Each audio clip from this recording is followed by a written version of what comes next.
नमस्कार दोस्तों, मैं हूं सनी वाथम और जुनून एजुकेशन पॉइंट में आपका स्वागत करता हूं। देखिए, आज का जो मेरा वीडियो है इसमें मैंने एमपी पुलिस में जो जीके आई थी 19 अगस्त मॉर्निंग में 9 AM, ठीक है।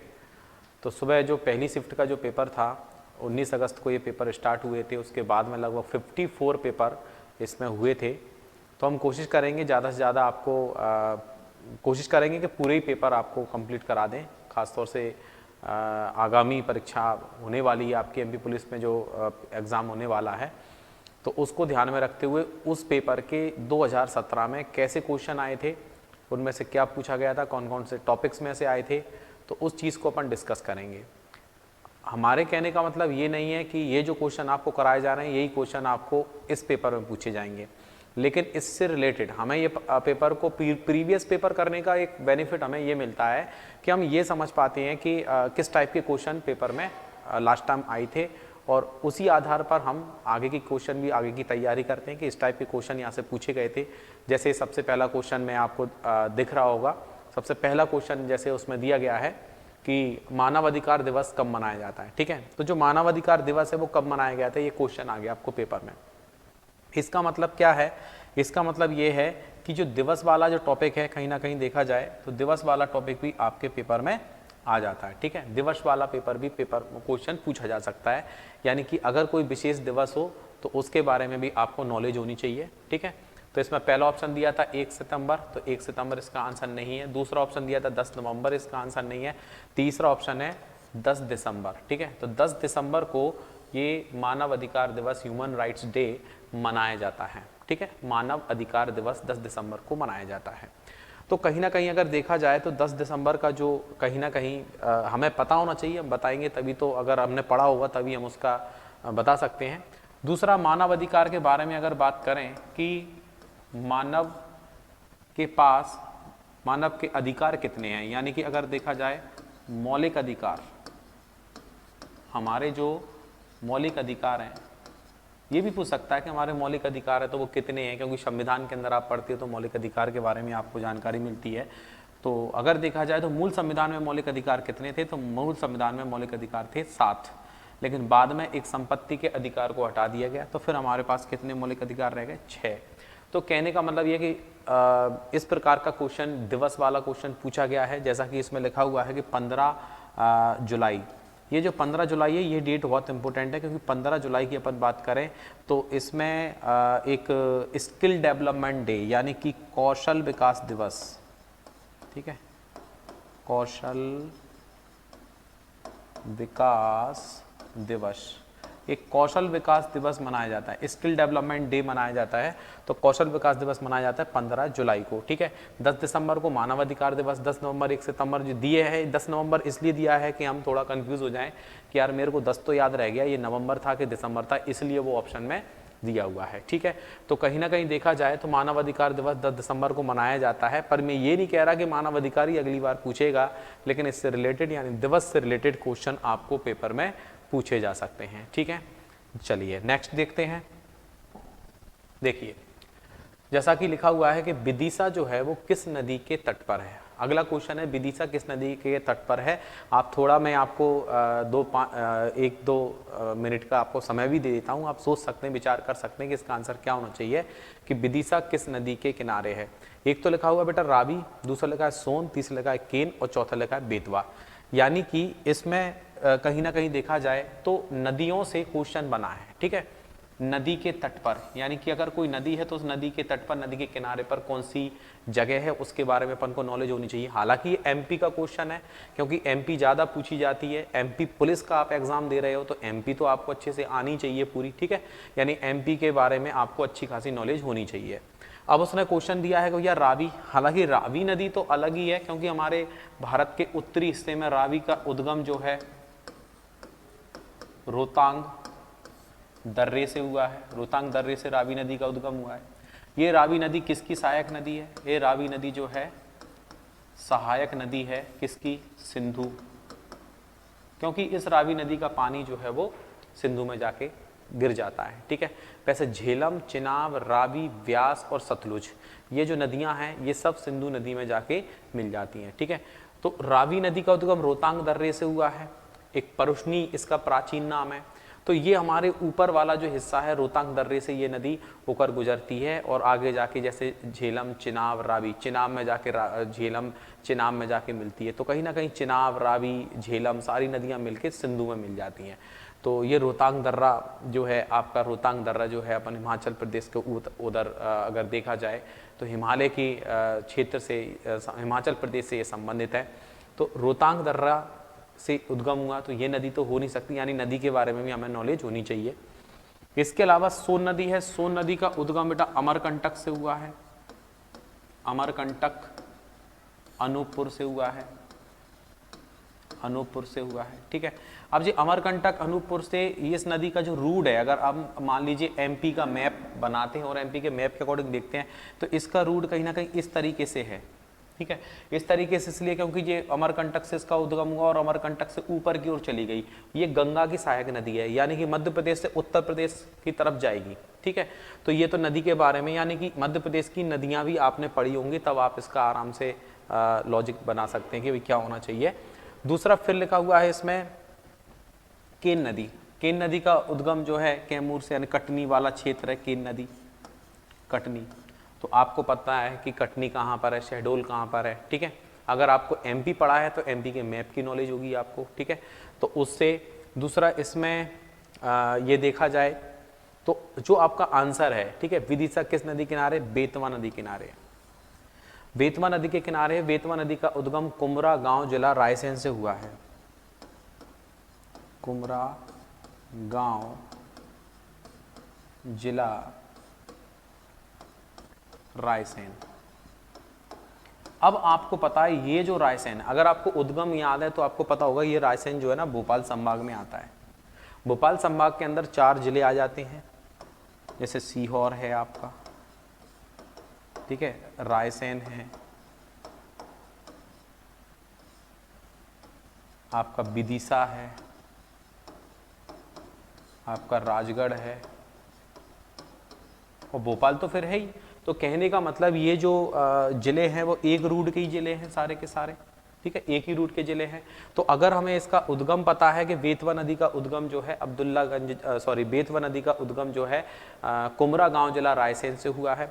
दूसरा बेतवा नदी के बारे में ये है कि जो बेतवा नदी है वो उत्तर प्रदेश और मध्य प्रदेश की सीमा बनाती है। दूसरा बेतवा नदी यमुना में जाके गिर जाती। तो अगर हमें थोड़ा सा डिस्ट्रिक्ट के बारे में नॉलेज है तो स्वाभाविक है हम उसको अच्छे से पढ़ सकते हैं, बता सकते हैं कि इसका क्या होना चाहिए, ठीक है। तो अगर आपको मध्य प्रदेश की डिस्ट्रिक्ट नहीं पता है, कौन सा जिला कहाँ पर है, तो हमारी एक मध्य प्रदेश की कुछ वीडियोस पड़ी हुई हैं, तो उसमें आप देख लेना। मध्य प्रदेश का पूरा मैप आपको समझाया गया है विस्तार में। आप पूरे मैप के पूरे जिले याद कर सकते हो कि कौन सा जिला कहाँ पर है, ठीक है। और एक अच्छे से पूरा आपको बता दिया है, आप देख लेना जब भी आपको समय मिले, ठीक है। तो मेन है क्वेश्चन को समझो कि क्वेश्चन कहाँ से आ रहा है, कैसा क्वेश्चन बन रहा है और हमें क्या क्या पता होना चाहिए। क्योंकि ये जो क्वेश्चन मैं आपको डिस्कस कर रहा हूँ, ज़्यादातर हो सकता है आप में दोनों तरह के स्टूडेंट्स इस वीडियो को देखेंगे। एक वो स्टूडेंट भी देखेगा जिसने अभी तैयारी शुरू नहीं की है या जो थोड़ा तैयारी कर रहा है या वो अपने हिसाब से घर पर पढ़ रहा है। दूसरा ये भी कि उसने तैयारी तो कर ली है, उसने सब कुछ पढ़ लिया, उसे बहुत कुछ नॉलेज है। तो अगर जिसको नॉलेज है वो देख रहा है तो इसका मतलब ये है कि उसका ये इन चीज़ों का एक रिवीजन चल रहा है। तो रिवीजन से उसके माइंड के अंदर ये चीज़ें आई, मतलब हर जगह तुम्हें बेनिफिट ही मिलने वाला है वीडियो को देखने से।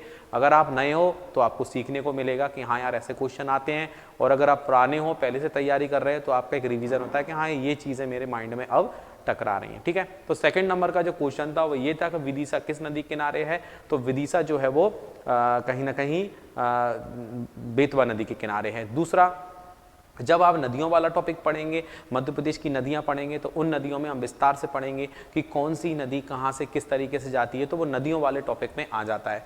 चूंकि आपका एक पेपर सॉल्व करवा रहा हूं मैं, ऐसा तो है नहीं कि इसी पेपर के अंदर पूरी एमपी को ही समझाने बैठ जाऊंगा, तो उसका एक अलग सेशन होता है कि भैया अपन एमपी पढ़ते हैं तब विस्तार में उस चीज़ के बारे में पहुँचते हैं। लेकिन आपको समझना है कि इस टाइप से भी क्वेश्चन आ सकता है। किसी भी ऐसा कोई जिला जो बहुत ज़्यादा प्रसिद्ध है वो किस नदी के किनारे है, ऐसा क्वेश्चन बन सकता है, क्योंकि आपको पता होना चाहिए वो नदी का उद्गम कहाँ से हुआ है, उस नदी का अंत कहाँ होता है, वो नदी किस स्टेट में जाके जा रही है, मतलब कौन कौन सी स्टेट में होके जा रही है, ये सब कुछ आपको पता होना चाहिए। वो नदी कहाँ पर गिर रही है, किसी की सहायक नदी है या सीधी बे ऑफ बंगाल में गिर रही है या अरब सागर में गिर रही है। ठीक है, चलिए आगे बढ़ते बेटा जल्दी से नेक्स्ट क्वेश्चन देखते। तो इसका जो आंसर होगा वो क्या होगा, बेतवा। नेक्स्ट देखते हैं, अगला क्वेश्चन दिया है कि इतिहास के अनुसार किसने ग्वालियर की स्थापना की थी। ठीक है, किसने ग्वालियर की स्थापना की थी। पहला ऑप्शन है आपका राणा सिंह, दूसरा ऑप्शन है सम्राट अशोक, तीसरा है विक्रमादित्य और चौथा है सूरज सिंह। ठीक है, तो इसका जो आंसर होगा, ग्वालियर का किला बनवाया था सूरज सिंह ने। किसने बनवाया था, सूरज सिंह ने। तो ग्वालियर का किला उसने बनवाया था। ग्वालियर की स्थापना पूछ रहा है, हालांकि ग्वालियर की स्थापना गालव ऋषि के नाम पर की गई थी, लेकिन अगर देखा जाए तो इसमें सूरज सिंह भी हैं और आपको पता है एक नाम और आता है मान सिंह तोमर आता है, मान मंदिर महल जिन्होंने बनवाया था। तो अगर आप ग्वालियर के किले के बारे में पढ़ोगे, यानी किले वाला टॉपिक पढ़ोगे और उसमें विस्तार में जाओगे, तब आपको पता पड़ेगा कि ग्वालियर का किला किसने बनवाया था, सूरज सेन ने बनवाया था। तो इसका जो आंसर होगा सूरज सिंह। अब राणा सिंह क्यों नहीं है, क्योंकि राणा सिंह तो खैर अलग ही नाम हो गया। ठीक है, तो राजस्थान वाला पोर्शन है। सम्राट अशोक क्यों नहीं है, क्योंकि सम्राट अशोक तो विदिशा वाला क्षेत्र है, वो कवर करके रखा था इन्होंने। ठीक है, और मौर्यवंश तो मगध साम्राज्य आपको पता ही है। राजा विक्रमादित्य इसलिए दिया हुआ है क्योंकि राजा विक्रमादित्य यानी कि चंद्रगुप्त द्वितीय के नाम से इसे जाना, चंद्रगुप्त द्वितीय है ये, चंद्रगुप्त द्वितीय, इसने विक्रमादित्य की उपाधि धारण की थी चंद्रगुप्त द्वितीय ने। और चंद्रगुप्त द्वितीय गुप्त वंश में था, गुप्त काल में था, और इसने उज्जैन को अपनी राजधानी बनाया था। ठीक है, चंद्रगुप्त द्वितीय के बारे में अगर देखा जाए तो लगभग 380 ईस्वी में ये राजा बना था। ठीक है, तो कहने का मतलब ये है कि अपन इनको भी थोड़ा सा ध्यान रखें कि भाई इतिहास के अनुसार ग्वालियर की स्थापना किसने की, यानी कि ग्वालियर के इतिहास से जुड़ा हुआ जो नाम है, तो जो नाम है वो कौन सा है, सूरज सेन है। हालांकि हिंदी में सिंह लिखा हुआ है, लेकिन ये सूरज सेन है, ये ध्यान रखना। ठीक है, ये इंग्लिश में सही लिखा हुआ है। ठीक है, तो ग्वालियर का जो किला बनवाया था, ऐसा बोलते हैं ग्वालियर का किला जो बनवाया था वो सूरज सिंह ने ही बनवाया था। बाकी का उसमें मान मंदिर महल, सास बहू का मंदिर राजा मान सिंह ने बनाया था। राजा मान सिंह तोमर ने भी यहाँ पर शासन किया है। ठीक है, चलिए नेक्स्ट देखते हैं। ये किले वाले टॉपिक से आपका क्लियर होता है। अगला क्वेश्चन दिया गया है कि इसमें प्रधानमंत्री नरेंद्र मोदी की जीवनी, मोदी एक तारे का अतुल्य उदय। ठीक है, तो मोदी एक तारे का अतुल्य उदय है, ये किसने लिखा है, इसके बारे में पूछा गया है, ये किसने लिखा है। तो आपके हिसाब से क्या आंसर होना चाहिए, आप थोड़ा दिमाग लगा सकते हैं। ठीक है, तो अब ये जैसा कि क्वेश्चन पूछा गया, अब जो क्वेश्चन कहाँ से आया, अब आपको एमपी की सीट में तो ऐसे ये क्वेश्चन मिलेगा नहीं कि भैया एमपी की सीट में कहाँ है। तो ये क्वेश्चन है करंट अफेयर्स का। ठीक है, 2017 का ये क्वेश्चन है, आपको करंट अफेयर्स की सीट में मिलेगा, या फिर आप करंट अफेयर्स पढ़ते होंगे डेली अपडेट। तो ये करंट अफेयर्स का 2017 का पेपर है, तो स्वाभाविक है उसके लगभग अगस्त में ये पेपर हुआ था, तो जनवरी से लेके अगस्त का या 2016 के लास्ट का लगभग 6 महीने का आप करंट अफेयर्स लेके चलें, तो वहाँ से ये क्वेश्चन बना था।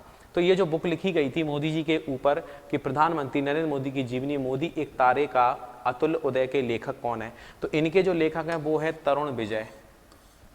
ठीक है, इस बुक के लेखक कौन है, तरुण विजय। अब कहने का मतलब ये आपके पेपर में नहीं आएगा, लेकिन अगर प्रेजेंट में 2020 में किसी भी महान व्यक्ति जो बहुत प्रसिद्ध है, चाहे वो राष्ट्रपति हो, प्रधानमंत्री हो, उपराष्ट्रपति हो, मुख्यमंत्री हो, कोई भी हो, उसके ऊपर अगर कोई बुक लिखी गई है तो उसका लेखक कौन है वो हमें 2020 के हिसाब से पता होना चाहिए, क्योंकि जब उसको वो पता होगा तभी हम उसका आंसर सही से दे पाएंगे। ठीक है, यानी कि ये करंट अफेयर्स का क्वेश्चन है, ये अब एमपी की सीट में आपको कहीं भी नहीं मिलेगा, पर ये करंट अफेयर्स का क्वेश्चन कि कोई किताब लिखी है, किस लेखक ने लिखी है उसके बारे में।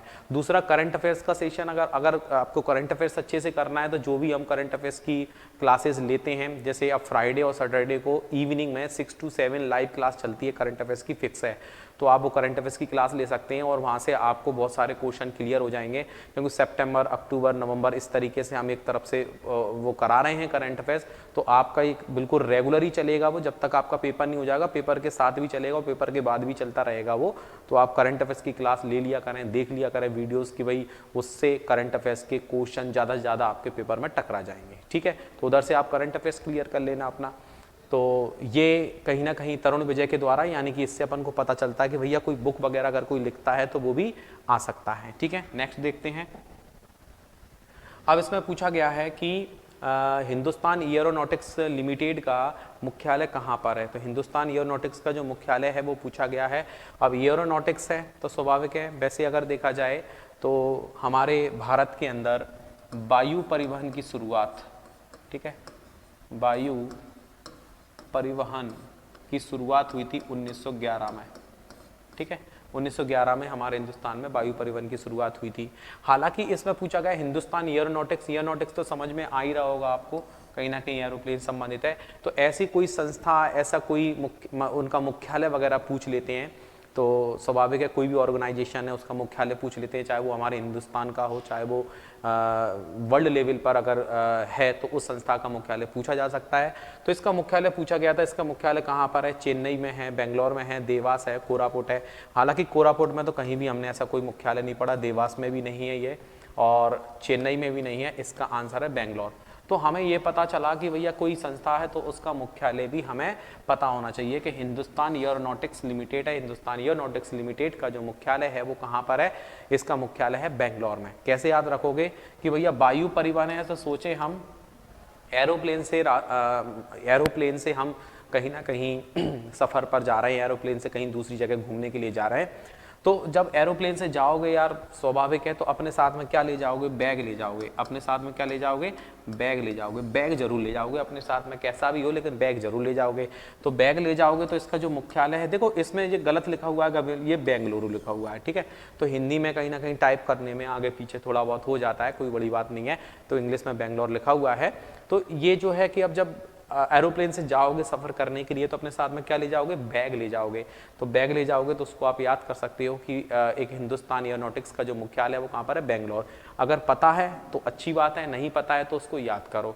धीरे धीरे अपने देखो बूंद बूंद से घड़ा भरता है, थोड़ा थोड़ा अपन नॉलेज इकट्ठी करते जाते हैं तो अपन को ज़्यादा से ज़्यादा चीज़ें, क्योंकि शुरुआत तो थोड़े से करनी होती है और जितना हम पढ़ेंगे उतना हमारे लिए बेनिफिट है। ठीक है, तो ये आपको समझ में आ गया होगा। नेक्स्ट देखते हैं बेटा जल्दी से, देखिए चलिए ये दोबारा आया है। हाँ, भारत में कुल कितने केंद्र शासित प्रदेश हैं। देखो केंद्र शासित प्रदेश 2017 के अकॉर्डिंग पूछे थे उसने, हालांकि 2017 के अनुसार तो 7 ही होंगे, लेकिन अब देखा जाए कि इन्होंने पूछा है कि केंद्र शासित प्रदेश कितने हैं भारत के अंदर। तो जो केंद्र शासित प्रदेशों की संख्या वर्तमान में अगर देखा जाए तो ये तो खैर ऑप्शन में नहीं है, क्योंकि ये जो पेपर बना था 2017 का पेपर है, तो ये तो ऑप्शन में नहीं है। वर्तमान में हमारे भारत में 28 राज्य और 8 केंद्र शासित प्रदेश हैं। ठीक है, 28 राज्य और 8 केंद्र शासित प्रदेश हैं, जी हमें अच्छे से पता होना चाहिए। ठीक है, हम वर्तमान में 28 राज्य और 8 केंद्र शासित प्रदेश है। मान लो अब अगर ये क्वेश्चन पूछता है तो अब हमारा आंसर क्या होगा, हमारे कितने, कुल 8 केंद्र शासित प्रदेश हैं, इसको हमें पता होना चाहिए। ठीक है, तो हमारा देश है भाई, हमारे देश के बारे में हमें नॉलेज नहीं होगी तो किसकी हो। ठीक है, तो ये भी अपन को याद रखना है। ठीक है, नेक्स्ट देखते हैं, यानी कि केंद्र शासित और राज्यों के बारे में भी पूछा जा सकता है, कितने राज्य हैं, केंद्र शासित प्रदेश हैं। अगला क्वेश्चन आता है आपका, भारतीय रिजर्व बैंक की स्थापना कब हुई थी। 3 ऑप्शन दिए गए हैं। तो एक है आपका 1949, 1947, 1927 और 1935। तो आप अपने हिसाब से इसका आंसर देने की कोशिश करो कि इसका आंसर क्या होगा। तो आप एक लॉजिक से आंसर दे सकते हो, अगर आपको पता है तो ठीक है, नहीं पता तो कोई बात नहीं। तो भारतीय रिजर्व बैंक आपको पता है, यानी कि RBI। ठीक है, देखो अब इसमें पहला ऑप्शन दिया है 1949। ठीक है, ये जो 1949 क्यों दिया गया है कि RBI का राष्ट्रीयकरण हुआ था यहाँ पर।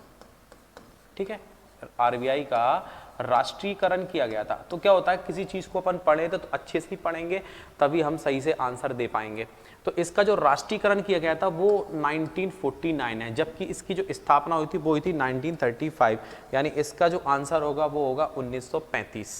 ठीक है, एक एक्ट था, अगर आपको पता होगा, भारत शासन अधिनियम, भारत शासन अधिनियम।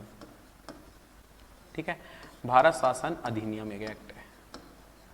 तो कहीं ना कहीं देखा जाए ये भारत शासन अधिनियम जो बना था ये बना था 1935, 1935। तो इस एक्ट के अनुसार काफ़ी सारी चीज़ें जोड़ी गई थी और इसी एक्ट में अगर देखा जाए तो हमारा जो सुप्रीम कोर्ट है उसका मुख्यालय कहाँ पर कर दिया था, दिल्ली में। क्योंकि इससे पहले अगर देखा जाए, इससे पहले इसका जो मुख्यालय था, इससे पहले इसका जो मुख्यालय था सुप्रीम कोर्ट का, इससे पहले था कलकत्ता। ठीक है, हमारा सुप्रीम कोर्ट बहुत पुराना है कि 1773 के एक्ट के अनुसार 1774 में सुप्रीम कोर्ट की स्थापना हुई थी। 1774 में सुप्रीम कोर्ट की स्थापना हुई थी और इस सुप्रीम कोर्ट को कलकत्ता से उठा के दिल्ली में पहुंचा दिया था 1935 के भारत शासन अधिनियम।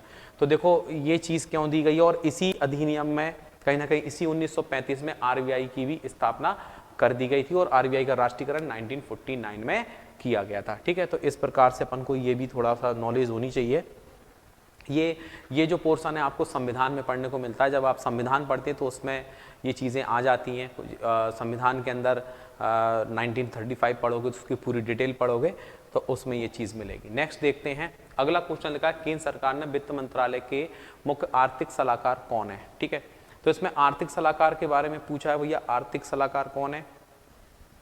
ठीक है, अब आर्थिक सलाहकार का मतलब पूछा गया है तो स्वाभाविक है मंत्रिमंडल में या कोई जो विभिन्न पदाधिकारी होते हैं हमारे हिंदुस्तान के अंदर कि भैया रक्षा मंत्री कौन है, कि वित्त मंत्री कौन है, कि प्रधानमंत्री के मुख्य सचिव कौन है, तो इस तरीके के जो क्वेश्चन हैं। और अगर कोई व्यक्ति नया बनता है ना, इसको बोलते हैं नियुक्तियों वाला पद कि नव नियुक्ति जिसे अपन बोल सकते हैं, तो उस पर भी हमें थोड़ा ध्यान रखना पड़ेगा कि 2020 में कोई व्यक्ति नए पद पर अगर आ रहा है तो हमें उसको याद करना चाहिए। ठीक है, जैसे महानियंत्रक लेखा परीक्षक गिरीश चंद्र मुर्मू बने हैं, तो इससे पहले का जो मैंने वीडियो करंट अफेयर्स का वीडियो देखेंगे तो गिरीश चंद्र मुर्मू के बारे में पढ़ेंगे। ये गिरीश चंद्र मुर्मू जो जम्मू कश्मीर है, जम्मू कश्मीर के सबसे पहले उपराज्यपाल बने थे गिरीश चंद्र मुर्मू, और उनके बाद में मनोज सिन्हा अब वहाँ के उपराज्यपाल बन गए। तो इस तरीके से यानी कौन सा व्यक्ति किस पद पर है वो भी अपन को याद करना होता है। तो ये चीज़ हम कवर कराते हैं कहाँ पर, करंट अफेयर्स, यानी ये चीज़ करंट अफेयर्स से ही आपकी कवर होगी। तो अब आर्थिक सलाहकार उस समय उसने पूछा था, तो उस समय आर्थिक सलाहकार था संजीव सान्याल। ठीक है, कौन था, संजीव सान्याल। अब मैं ये नहीं कहूँगा कि अभी वर्तमान में भी है या आगे भी रहेगा या इससे पहले भी था, फिलहाल की स्थिति में जो भी हो, पर अब आपका ये बनता है कि भाई अपन को पता होना चाहिए कि केंद्र सरकार के अंदर वित्त मंत्री कौन है और आर्थिक सलाहकार कौन है, इसके बारे में भी हमें जानकारी होनी चाहिए। चूंकि ये क्वेश्चन है 2017 का, तो इसलिए 2017 का ये हमें पता चलता है, लेकिन कोई जरूरी नहीं है ये क्वेश्चन अब आगे आए। लेकिन किसी भी मंत्रालय का अगर कोई विशेष कोई अधिकारी है तो उसको भी हमें पता होना चाहिए कि कौन सा व्यक्ति किस पद पर है, और अगर वो चेंज होता है तो हाल ही हाल उसे भी अपडेट करना बहुत ज़रूरी है। ठीक है, तो ये संजीव सान्याल जो है इसका आंसर है। तो ये कब बता पाओगे, जब आप करंट अफेयर से जुड़े होगे और न्यूज़पेपर वगैरह से आप कनेक्ट होगे कि भाई कौन क्या घटनाएं घट रही हैं देश विदेश में हमारे। ठीक है, अब पूछा गया कि संस्कृत के लिए 2014 के साहित्य अकादमी पुरस्कार के विजेता के रूप में नामित किया गया था। अब आप देखो कि कितना पुराना क्वेश्चन करे, 2017 में पेपर दिया और 2014 का पूछ रहा है, यानी कि स्वाभाविक है पुरस्कार वाला क्वेश्चन।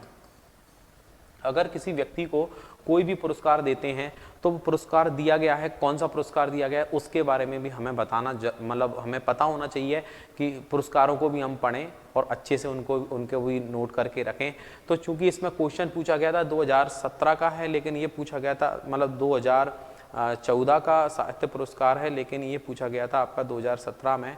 तो इसमें जैसे कि 3 ऑप्शन दिए हैं, रामजी ठाकुर, मिथिला प्रसाद त्रिपाठी, प्रभुनाथ, ठीक है, रामशंकर अवस्थी। तो उस समय 2014 में जो आंसर है इसका वो था प्रभुनाथ द्विवेदी। हालांकि यार 3 4 साल पुराना अपन पुरस्कार वैसे तो याद नहीं रख पाते हैं, लेकिन लेटेस्ट अगर किसी को पुरस्कार दिया वो जरूर याद रखें, क्योंकि हो सकता है आपने ये उससे 3 साल 2017 में कोई पेपर दे रहा है, कोई ज़रूरी थोड़ी है कि उसने 2014 में उसको पढ़ा हो। अगर वो फ्रेशियर है, अगर उसने मान लो 15 में तैयारी की, 16 में तैयारी की, तो स्वाभाविक है। तो कहने का मतलब पुरस्कार पर भी ध्यान रखेंगे। अब तुम कहोगे कि सर 4 साल पुराना, 3 साल पुराना भी पूछ सकते हैं क्या? तो मैं तो कह रहा हूँ 10 साल पुराना भी पूछ सकते हैं, लेकिन जो लेटेस्ट है उस पर पूरा फोकस करो। अभी किसको दिया, और ट्रेडिशनल में आ जाता है कि भैया भारत रत्न किसको दिया या ज्ञानपीठ पुरस्कार किसको दिया, तो ये सब ट्रेडिशनल में आ जाता है, तो उनको अपन पढ़ के रखेंगे पुरस्कार वाला टॉपिक को। ठीक है, तो ये प्रभुनाथ द्विवेदी जो है इसका आंसर है। नेक्स्ट देखते हैं। नेक्स्ट लिखा हुआ है ओरछा के चतुर्भुज मंदिर का निर्माण किसने करवाया। बहुत अच्छा क्वेश्चन है, शानदार क्वेश्चन है, ठीक है। ये पूछा गया है सतपुड़ा के राजा ने, बुंदेला राजपूत ने, राजा विक्रमादित्य ने या राजा भोज ने। सिंपल क्वेश्चन है, वैसे तो ओरछा के चतुर्भुज मंदिर का पूछा है उसने, ठीक है। तो इसमें अगर देखा जाए तो ओरछा का किला किसने बनवाया, तो ओरछा का मंदिर किसने बनवाया, इस प्रकार से भी क्वेश्चन आ जाता है। तो हालांकि आपको पता है ओरछा जो है बुंदेलखंड वाले क्षेत्र में है, तो इसका जो सही आंसर है वो है बुंदेला राजपूत। क्या? बुंदेला राजपूत। अब इसमें से भी एक नाम आता है बेटा वीर सिंह बुंदेला, वीर सिंह बुंदेला। एक नाम आता है रुद्र प्रताप सिंह,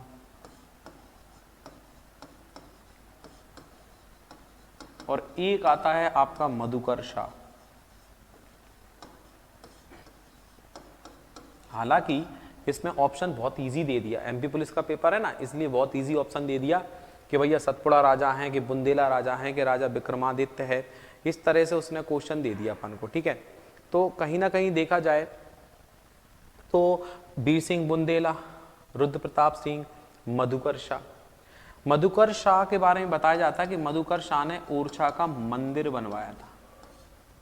ओरछा अब निवाड़ी में आता है, ये तो आपको पता है कि मधुकर शाह ने ओरछा का मंदिर बनवाया था, ठीक है। लेकिन ऐसा भी आता है कि ओरछा की स्थापना का श्रेय जो है, ओरछा की स्थापना की बात कर रहे हैं वो रुद्र प्रताप सिंह को, या ओरछा के किले की बात करें। अब इसमें एक और थोड़ा कंफ्यूजन आता है कि बुक्स में दिया रहता है कि वीर सिंह बुंदेला ने, तो वैसे अगर देखा जाए तो वीर सिंह बुंदेला तो नहीं कि, लेकिन रुद्र प्रताप सिंह का भी नाम आता है जिसने ओरछा को अपनी राजधानी बनाया, स्थापना की। बुंदेलखंड राज्य की स्थापना, ऐसा बोलते हैं बुंदेलखंड राज्य की स्थापना, बुंदेलखंड राज्य की स्थापना किसने की थी, तो बुंदेलखंड राज्य की स्थापना की थी मधुकर शाह ने। कहने का मतलब आपको एमपी के बारे में अगर आप पढ़ेंगे, उसके किले के बारे में पढ़ेंगे, तो आपको ये सारी चीज़ों की नॉलेज होनी चाहिए। चूंकि वो दे रहा है कि भैया चतुर्भुज मंदिर का निर्माण किसने करवाया, यानी चतुर्भुज मंदिर पूछा है उसने, चतुर्भुज मंदिर का निर्माण किसने करवाया, तो ओरछा के जो राजा थे मधुकर शाह, उन्होंने ओरछा के मंदिर का निर्माण करवाया था। ओरछा में जो राम राजा सरकार का जो मंदिर है उसका निर्माण किसने करवाया था, मधुकर शाह ने, क्योंकि वो बुंदेलखंड राज्य के संस्थापक थे। तो इसमें ये तीन नाम भी वो हमें कंफ्यूज करने के लिए दे सकता था, पर किले का नाम आता है कभी वीर सिंह बुंदेला या रुद्र प्रताप सिंह ने ओरछा का किला या ओरछे का स्थापना का श्रेय उसको जाता है, ठीक है। तो इसमें ये भी याद रखना पड़ेगा मैं किसने मंदिर बनवाया, किसने किला बनवाया। हालांकि बुंदेला राज्य दिया, बुंदेला राजपूत आ गए, तो बुंदेला राजपूतों में ये नाम आ गए तीन, ठीक है। तो इसमें अगर देखा जाए मधुकर शाह जो है उनका कहीं ना कहीं ओरछा का मंदिर है, चतुर्भुज मंदिर अपन मधुकर शाह के लिए बोल सकते हैं कि मधुकर शाह ने मंदिर बनवाए थे, चाहे चतुर्भुज मंदिर हो चाहे राम राजा मंदिर हो, ठीक है। तो बुंदेल राजा से यहाँ पर रुक गए, लेकिन फिर भी हो सकता था कि वो राजाओं के नाम भी वो हमें दे सकता था, ठीक है। नेक्स्ट देखते हैं, विंध्याचल श्रेणी में सबसे ऊंची चोटी कौन सी है, तो देखो उसने पूछा है विंध्याचल पर्वत की, तो बोले इसमें बेल चोटी है, मिकाई श्रेणी है, कैस्केड श्रेणी है या गुडविल चोटी है। तो ये पूछ रहा है विंध्याचल पर्वत, ठीक है। तो विंध्याचल पर्वत तो आपको पता है, सतपुड़ा पर्वत पता है। अगर सतपुड़ा पूछ लेता, महादेव पर्वत पूछ लेता, महादेव पर्वत में हमारे मध्य प्रदेश की सबसे ऊंची चोटी पचमणी जो है सबसे बड़ा हिल स्टेशन है अपने आप में अगर देखा जाए, तो धूपगढ़ की चोटी वहां पर है पचमढ़ी होशंगाबाद में, वो हमारे मध्य प्रदेश की सबसे ऊंची चोटी हो जाती, पर वो सतपुड़ा पर्वत वाला क्षेत्र पर यहाँ पर पर्टिकुलर पूछा गया है कि विंध्याचल श्रेणी में, यानी कि थोड़ी सी हमें एमपी, अभी ज्यादातर देखो क्वेश्चन कैसे टकरा रहे हैं, एमपी से रिलेटेड क्वेश्चन टकरा रहे हैं, तो एमपी हमारा बहुत अच्छा और जबरदस्त होना चाहिए। अच्छे से अगर हमने डीप पढ़ा होगा तो हम उसके आंसर दे सकते हैं, ठीक है। तो एक तो एमपी का समझ में आ रहा है कि यार अगर मुझे एमपी पुलिस का पेपर देना है तो एमपी की बहुत अच्छी नॉलेज हो, पूरे सब्जेक्ट की नॉलेज हो। दूसरा, मुझे करंट अफेयर्स से भी क्वेश्चन को देखना पड़ेगा कि करंट अफेयर्स भी मेरे को अच्छे से पढ़ना पड़ेंगे। दो चीजें समझ में आ गई, बहुत महत्वपूर्ण है इस पेपर के लिए, ठीक है। विंध्याचल श्रेणी की जो चोटी है, तो इसमें कहीं ना कहीं उसका जो आंसर है वो कौन सा है, गुडविल चोटी। तो विंध्याचल श्रेणी में जो चोटी है वो कौन सी है, गुडविल चोटी है। लेकिन अगर ये भी तो पूछ सकता था कि मध्य प्रदेश की सबसे ऊंची चोटी कौन सी है, तो मध्य प्रदेश की सबसे ऊंची चोटी जो है वो धूपगढ़ की चोटी है। ठीक है, कौन सी, धूपगढ़ की चोटी। मध्य प्रदेश की सबसे ऊंची चोटी जो है वो धूपगढ़ की चोटी है। ठीक है, चलिए आगे बढ़ते हैं, नेक्स्ट देखते हैं। यानी फिजिकली मैप भी अपन को पता होना चाहिए कि कौन सी जगह, कौन सी पहाड़ी, इसके बारे में। भारतीय सेना के प्रमुख कौन हैं, तो पहला ऑप्शन है जनरल विक्रम सिंह, दलवीर सिंह स्वाग और बिपिन रावत और जनरल दीपक कपूर। तो याद रखें ये जो क्वेश्चन है आपका, ये क्वेश्चन है कहीं ना कहीं इसमें सेना प्रमुख को पूछा है, तो हमें पता होना चाहिए हमारी वायुसेना का प्रमुख कौन है, हमारी थल सेना का प्रमुख कौन है, हमारी जल सेना का प्रमुख कौन है। तो ये हमें पता होना चाहिए कि भैया कौन है हमारे सेना का प्रमुख कौन है। ठीक है, हमारे चीफ जस्टिस कौन है, हमारे हाई कोर्ट का चीफ जस्टिस कौन है, ये यानी कि कौन क्या है और किस पद पर है, ये टॉपिक भी हमारा क्लियर होना चाहिए। चूंकि उस समय ये बने थे तो इसलिए उन्होंने पूछ लिया है, और उस समय जो बने थे वो बने थे बेटा बिपिन रावत, क्योंकि 2017 का क्वेश्चन है। तो बिपिन रावत का पूछा गया, तो बिपिन रावत जो है वो भारतीय सेना के प्रमुख हैं, नहीं बोलेंगे अपन। ठीक है, अगर वर्तमान में हैं तो वो हैं, लेकिन कहने का मतलब सेना प्रमुख जो भी होंगे उनका भी पूछा जा सकता है, चाहे वो वायुसेना हो, चाहे जल सेना हो, चाहे थल सेना हो। दूसरा, इनकी स्थापना, इनका दिवस भी पूछा जा सकता है। ठीक है, जो वायुसेना दिवस मनाया जाता है वो मनाया जाता है आपका 8 अक्टूबर को, 8 अक्टूबर को मनाया जाता है। ठीक है, तो ये भी अपन को पता होना चाहिए कि वायुसेना दिवस कब मनाते हैं, 8 अक्टूबर को मनाया जाता है। ठीक है, इसके अलावा जो है नौसेना है, तो इसमें हाँ 8 अक्टूबर को वायुसेना दिवस हो गया। थल सेना दिवस जो है आपका 15 जनवरी को हो जाएगा। ठीक है, 15 जनवरी को थल सेना दिवस होता है। ऐसे दिवस भी पूछ सकते हैं, थल सेना का प्रमुख कौन है, वायुसेना का प्रमुख कौन है, जल सेना का प्रमुख कौन है, तो इस तरीके के क्वेश्चन भी पूछे जा सकते हैं, तो आप वो भी याद रखें। ठीक है, वर्तमान में कौन क्या है इसको जरूर याद रखें। तो बिपिन रावत जो है वो थल सेना के प्रमुख थे, इसलिए ये क्वेश्चन पूछा गया था। ठीक है, नेक्स्ट देखते हैं। अगला लिखा हुआ केंद्रीय पर्यावरण, वन एवं जलवायु परिवर्तन मंत्रालय के क्लाइमेट स्मार्ट विलेज प्रोजेक्ट में मध्य प्रदेश के कितने गांव शामिल किए गए हैं। तो कहने का मतलब किए गए हैं, शामिल किए गए हैं, तो स्वाभाविक है कोई प्रोजेक्ट आया था, उसका पूछा है कितने गांव शामिल किए गए थे, तो स्वाभाविक है मध्य प्रदेश से रिलेटेड है। दूसरा करंट अफेयर्स का क्वेश्चन है ये भी। ठीक है, तो उस समय हमारे गांव शामिल हुए थे कितने, 60। कितने गांव शामिल हुए थे, 60। यानी इस टाइप की कोई क्वेश्चन आ जाए कि भाई कोई क्लाइमेट चेंज को लेके कोई मीटिंग हो रही है जो भी, और उसमें एमपी है तो एमपी के कितने जिले इसमें शामिल है, कौन सा जिला शामिल है, कौन सा जिला शामिल नहीं है, इस टाइप से भी अगर क्वेश्चन आता है तो बता सकते हैं। हालांकि इसमें कितने गांव हैं, गांव पूछा गया है, तो गांव के हिसाब से तो 60 हैं, क्योंकि हमारे जो जिले हैं अगर देखा जाए तो 52 डिस्ट्रिक्ट यानी 52 जिले अपन पढ़ लेते हैं कि भैया 52 जिले हैं, और एक आध और बन जाए तो 53 हो जाएंगे, 54 हो जाएंगे, लेकिन यहाँ पर गांव पूछे गए थे तो लगभग 60 गांव इसमें शामिल किए गए थे। तो ये एक कहीं ना कहीं देखा जाए तो केंद्रीय पर्यावरण, वन एवं जलवायु परिवर्तन को ध्यान में रखते हुए एक मीटिंग हुई थी। उस मीटिंग में बोले मध्य प्रदेश के कितने गांव इसमें शामिल किए गए, तो लगभग 60 गांव इसमें शामिल किए गए थे। तो इस टाइप के क्वेश्चन अगर एमपी से रिलेटेड है तो वो भी अपन को पता होना चाहिए। नेक्स्ट क्वेश्चन है भारतीय परमाणु सक्षम मिसाइल अग्नि-5 का 2016 में कहाँ से इसका परीक्षण किया गया था। तो यानी कि अगर कोई हमारी मिसाइल वगैरह है, अग्नि-5 मिसाइल जो है इसकी क्षमता तो बेटा 5000 किलोमीटर तक की इसकी क्षमता होती है, और अग्नि मिसाइल की कहीं ना कहीं देखा जाए तो ये सरफेस टू सरफेस, ठीक है, ये सतह से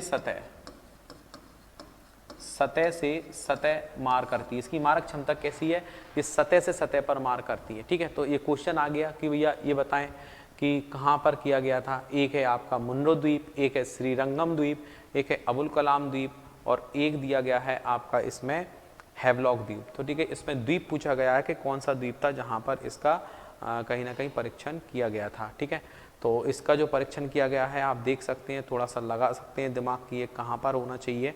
ठीक है, इसका जो आंसर है कहीं ना कहीं 2016 में अब्दुल कलाम द्वीप। ठीक है, अब्दुल कलाम द्वीप पर इसका परीक्षण किया गया था। ठीक है, तो मुन्नो द्वीप नहीं है, श्रीरंगम नहीं है, श्रीरंगपट्टनम आपने नाम सुना होगा। ठीक है, हैवलॉक ये अलग है, लेकिन अबुल कलाम द्वीप जो है यहाँ पर इसका परीक्षण किया गया था। कहने का मतलब 2016 का फैक्ट है, 2017 में पूछा गया है, तो इसको तो छोड़ो अगर नहीं भी आता, लेकिन 2020 में देख लो, 2019 में अगर कोई परीक्षण किए गए हैं, किसी मिसाइल का परीक्षण किया गया है या जो भी, तो उसको भी अपन को ध्यान रखना है। जैसे हमारे पास राफेल आए थे, तो राफेल कब आए थे, कैसे, क्या, हमने किस देश से लिए हैं, इस तरीके के क्वेश्चन अपन को याद रहना चाहिए, पता होना चाहिए। तेजस के बारे में अपन को पता होना चाहिए, क्या है, अग्नि है, पृथ्वी है, समझ रहे हो, इनके बारे में भी अपन को पता होना चाहिए। तो जितना अपन पढ़ेंगे उतना ही अच्छा है, यानी कि नॉर्मली अगर देखा जाए तो करंट अफेयर्स में काफ़ी सारी चीज़ें इस प्रकार की आ जाती हैं, ठीक है। तो ये क्वेश्चन की अगर देखा जाए, ये भी करंट अफेयर्स का रिलेटेड क्वेश्चन है, लेकिन 2016 में परीक्षण किया गया था, तो उसके बारे में उन्होंने पूछा है, ठीक है। नेक्स्ट देखते हैं, राष्ट्रीय प्रतीक पर क्या लिखा हुआ है, राष्ट्रीय प्रतीक पर निम्न में से कौन सा शब्द अंकित होता है। तो जो हमारा प्रतीक है, हमारे देश का जो प्रतीक है, सिंबल है, उसमें कौन सा शब्द लिखा रहता है, सत्यमेव जयते, वंदे मातरम, जनगण मन, भारत माता की जय, तो उस पर लिखा रहता है सत्यमेव जयते, ठीक है। सत्यमेव जयते हमने किससे लिया है, हमने इसको मुंडक उपनिषद से लिया है, ठीक है। मुंडक उपनिषद से हमने ये शब्द लिया। उपनिषदों की संख्या कितनी है बेटा, 108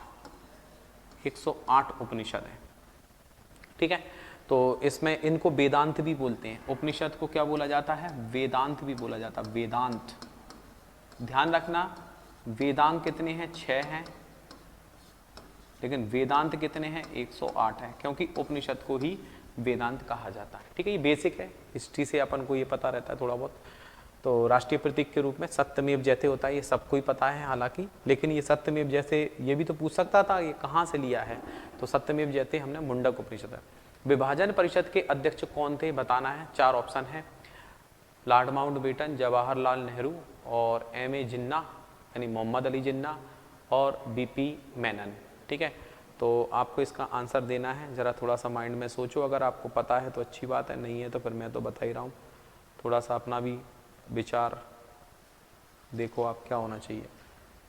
तो इसमें मैं आपको एक चीज़ क्लियर कर देता हूँ कि विभाजन परिषद का हालांकि पूछा गया है, तो हमारे भारत के अंदर जब विभाजन, एक होता है बंगाल विभाजन हुआ था, और एक जो मुख्य विभाजन है कि हमारे भारत से पाकिस्तान को अलग कर दो, तो एक क्लीमेंट एटली की भी घोषणा हुई थी, दूसरा लॉर्ड माउंटबेटन जो हैं, ठीक है, लॉर्ड माउंटबेटन हमारे स्वतंत्र भारत के गवर्नर जनरल थे, ठीक है, स्वतंत्र भारत के गवर्नर जनरल।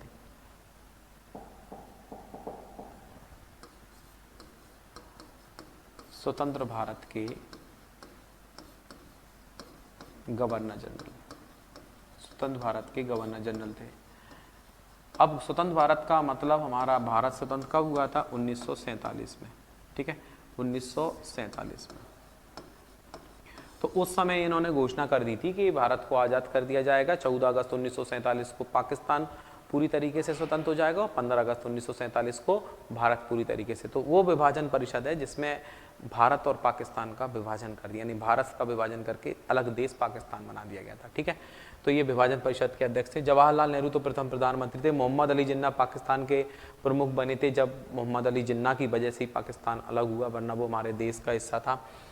और B.P. मेनन तो है ही, खैर, तो विभाजन परिषद के अध्यक्ष के रूप में, ठीक है।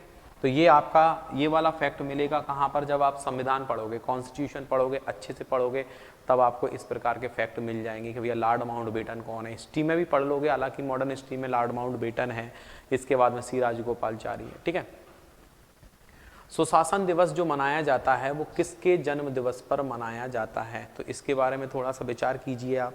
सुशासन दिवस, ठीक है, तो सुशासन दिवस जो है, जैसे कि लाल बहादुर शास्त्री जयंती 2 अक्टूबर को मनाई जाती है। 2 अक्टूबर को गांधी जी का भी जन्म हुआ था, ये भी अपन को पता है। इंदिरा गांधी के बारे में, अटल बिहारी वाजपेयी का जो जन्म है वो सुशासन दिवस के रूप में मनाया जाता है, और 25 दिसंबर, ठीक है, 25 दिसंबर को ये दिवस मनाते हैं, ठीक है। तो कहीं ना कहीं सुशासन दिवस मना, अब जैसे एकता दिवस मनाते हैं, आपसे क्वेश्चन आ गया एकता दिवस मनाते हैं, तो बेटा एकता दिवस मनाते हैं यानी कि सरदार वल्लभ भाई पटेल, ठीक है। तो जो सरदार वल्लभ भाई पटेल जो हैं, ठीक है, उनके जन्म दिवस पर एकता दिवस मनाते हैं। और एकता से स्टैच्यू ऑफ यूनिटी, ये तो आपको पता ही है। कहने का मतलब इस प्रकार के क्वेश्चन भी आ जाते हैं। एक किसान दिवस मनाया जाता है 23 दिसंबर, किसान दिवस जो है वो चौधरी चरण सिंह के जन्म दिवस मनाते हैं।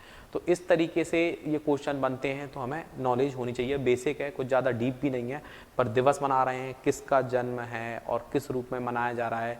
जैसे स्वामी विवेकानंद जी हैं, उनके जन्म दिवस को हम युवा दिवस के रूप में मना लेते हैं, यूथ डे, है ना। तो उस हिसाब से 12 जनवरी को अपन अगर युवा दिवस मना लेते हैं, ठीक है। चलिए नेक्स्ट देखते हैं। दिबांग लिखा हुआ है, दिबांग वन्यजीव अभ्यारण्य कहाँ पर है, ठीक है। जम्मू कश्मीर में, सिक्किम में है, अरुणाचल प्रदेश में, उड़ीसा में। हालांकि ये दो तो वैसे भी कैंसिल हो जाएंगे, पर इन दोनों में से बताइए कि दिबांग का संबंध कहाँ से है। थोड़ा सा विचार कीजिए आप।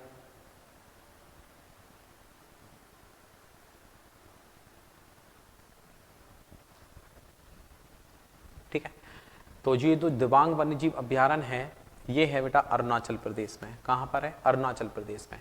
दिबांग वन्यजीव अभ्यारण्य अरुणाचल प्रदेश में है। तो ये जो अभ्यारण्य, यानी कि जो भी अभ्यारण्य वगैरह होते हैं, ठीक है, जो भी अभ्यारण्य वगैरह होते हैं, राष्ट्रीय उद्यान होते हैं, उनके बारे में तो पता होना चाहिए कि कौन सा राष्ट्रीय उद्यान कहाँ पर है, कौन सा उद्यान कहाँ पर है, ठीक है। तो अरुणाचल प्रदेश है। अरुणाचल प्रदेश एक बहुत अच्छा राज्य है। 1987 में अरुणाचल प्रदेश की स्थापना हुई थी। और अरुणाचल प्रदेश हमारे भारत का बिल्कुल पूर्वी राज्य है, यानी कि बिल्कुल ईस्ट में चले जाओ आप राइट साइड में, तो आपको अरुणाचल प्रदेश का लास्ट में मिलेगा, ठीक है। तो दिबांग वन्यजीव अभ्यारण्य जो है वो कहाँ पर है? अरुणाचल प्रदेश से। अरुणाचल प्रदेश से अरुण को याद करो।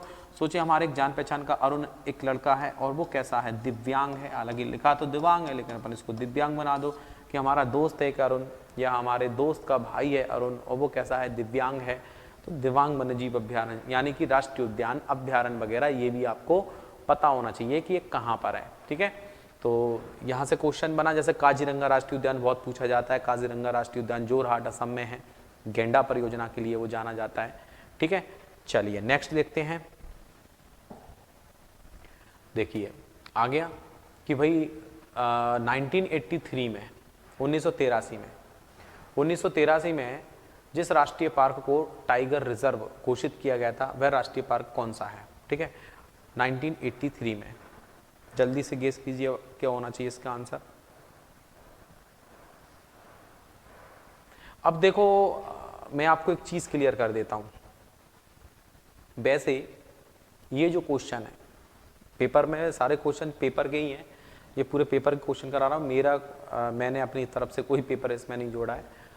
19 अगस्त मॉर्निंग 9 AM, 19 अगस्त 2017 का जो पेपर था सुबह 9 बजे, आप उसमें देख लेना, सारे क्वेश्चन वही के वही हैं, ठीक है। कहने का मतलब ये वाला जो क्वेश्चन है, इसमें दिया गया था कि भाई किस राष्ट्रीय पार्क को टाइगर रिजर्व घोषित किया गया था। तो वो जो टाइगर रिजर्व घोषित किया गया था, यानी कि टाइगर प्रोजेक्ट में शामिल कर देना, एक टाइगर रिजर्व बना देना। तो टाइगर रिजर्व में पूछा गया था कि 1983 में ईयर दी गई है, तो अपन को ईयर भी थोड़ा सा ध्यान रखना पड़ेगा, ठीक है। तो इसका जो कहीं ना कहीं देखा जाए, वैसे ये जो पेंच राष्ट्रीय उद्यान इसका आंसर है। पेंच राष्ट्रीय उद्यान की स्थापना 1975 में हुई थी, और इसको टाइगर प्रोजेक्ट में शामिल किया गया था 1992 में, ठीक है। टाइगर प्रोजेक्ट टाइम है, ठीक है, 1992 में। चूंकि ये पूछा जा रहा है कि इसको टाइगर रिजर्व घोषित किया गया था, ठीक है, टाइगर रिजर्व घोषित किया गया था, तो वो कब किया गया था? 1983 में। 1983 में टाइगर रिजर्व है, ठीक है। पर टाइगर प्रोजेक्ट में कब शामिल किया गया था इसको? 1992 में। इसकी स्थापना कब हुई थी? 1975 में। चूंकि ये हमारे मध्य प्रदेश की राष्ट्रीय उद्यान है। पनपटा जो है ये शहडोल में है,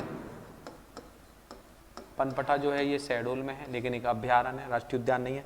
संजय राष्ट्रीय उद्यान है, तो संजय राष्ट्रीय उद्यान जो है कहीं ना कहीं देखा जाए तो इसको डुबरी राष्ट्रीय उद्यान के नाम से जाना जाता है, जो सीधी में है, सीधी, अगर आपने नाम सुना होगा, ठीक है। पेंच राष्ट्रीय उद्यान जो है आपका छिंदवाड़ा में है। तो इस तरीके से आपको सारी के सारे पता होना चाहिए राष्ट्रीय उद्यान कौन सा कहाँ पर है। पेंच राष्ट्रीय उद्यान की विशेषता है कि ये मोगली लैंड के लिए जाना जाता है। आपने नाम सुना होगा मोगली, तो ये मोगली जो जंगल बुक में आता है, ठीक है, तो वो मोगली इस पेंच राष्ट्रीय उद्यान में रहा करता था। दूसरा, इसमें एक बुक थी जंगल बुक, ठीक है। तो जंगल बुक के जो लेखक हैं वो हैं रुडियार्ड किपलिंग। रुडियार्ड किपलिंग जो है वो जंगल बुक के लेखक है, जो मोगली के ऊपर लिखी गई थी। जो आपने कार्टून देखा था, जंगल बुक देखी होगी आपने, मोगली की कहानी देखी, पिक्चर देखी होगी, तो सब इससे संबंधित है, ठीक है। तो इस तरीके का क्वेश्चन इसमें आया था, पूछा गया था, तो वो मैंने आपको बता दिया। यानी टाइगर रिजर्व कब बनना है, या टाइगर प्रोजेक्ट में कब शामिल किया जा रहा है, या उसकी स्थापना कब हुई है, ये भी अपन को अच्छे से पता होना चाहिए, ठीक है। नेक्स्ट क्वेश्चन देखते हैं। राष्ट्रपति बनने के लिए योग्य व्यक्ति को कम से कम, ठीक है, कितनी उम्र से कम नहीं होना चाहिए, ठीक है। वैसे राष्ट्रपति बनने के लिए 40 है, 35 है, 60 है, 50 है, तो मैं बता देता हूँ 35 वर्ष की आयु पूर्ण कर चुका हो, ऐसा नियम है, ठीक है। राष्ट्रपति का पद जो आता है वो अनुच्छेद 52 में आता है, ये आर्टिकल 52। ये सारी डिटेल राष्ट्रपति के बारे में हमें संविधान में पढ़ती है, कि जब हम संविधान पढ़ते हैं तो संविधान कॉन्स्टिट्यूशन जब पढ़ते हैं तो उसके अंदर पूरी नॉलेज मिलती है हमें।